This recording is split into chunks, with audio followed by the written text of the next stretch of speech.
I'm gonna do a quick video on how I select color and how I do that with my students in the classroom. So first off, prep-wise, I cut these guys out, these L-shaped cardstock pieces. Basically, I just, in Word, make a couple rectangles. I probably need to make them a little wider than what I did, but anyhow, and then I just cut them out. So that's all you do to do that. I chose cardstock because they're really heavy and durable, and I won't have to be cutting them out all the time and replacing them because sometimes the kids are rough with them. So anyhow, this is what I do though. So I overlap them kind of like this, so I can grab and move them and everything's good. And then I just isolate sections of the piece. So if I'm working in this feather piece right in here, then that's the part that I'm going to isolate with the viewfinder here. And this will help me discover the colors that I need to use for that section. And if you know anything about color theory, you know that colors around another color affect the way that it appears in our brain, right?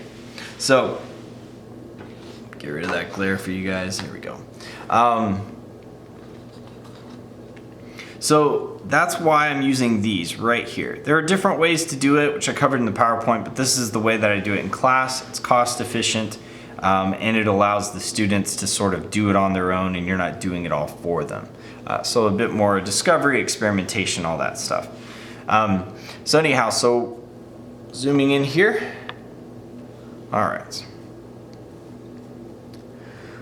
So to speed things up, I went ahead and selected all of my yellow and orange colors that I'm gonna have to have. The general rule is always try to have at least 3 different colors that you're switching back and forth from while you're layering the Prismacolor colors.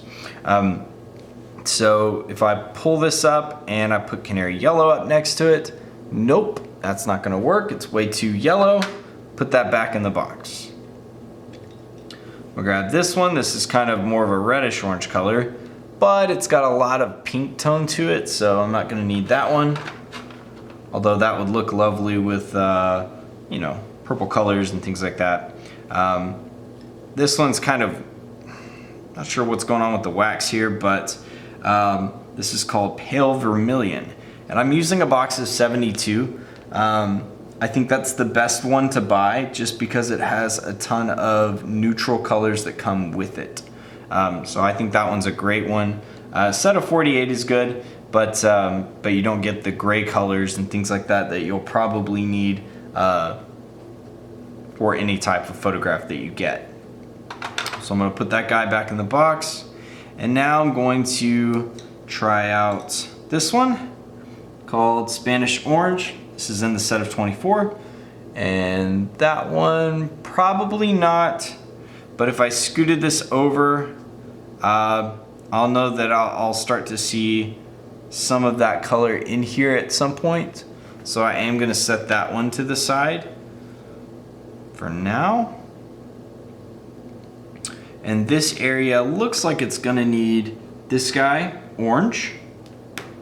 Although it's a little intense for what the color is there, but could layer it lightly. Sunburst yellow, that'll be a good combination I think with the orange. And yellow orange, definitely a good one. And this guy, goldenrod. It is a bit brown. And a little more yellow than what I need, so I'm gonna put goldenrod back. Okay. And then finally, this one called Spanish Orange. Again, I think that one is gonna be mixed in later. So I'm gonna put that one to the side. It's got a lot of yellow hue to it, but with some orange.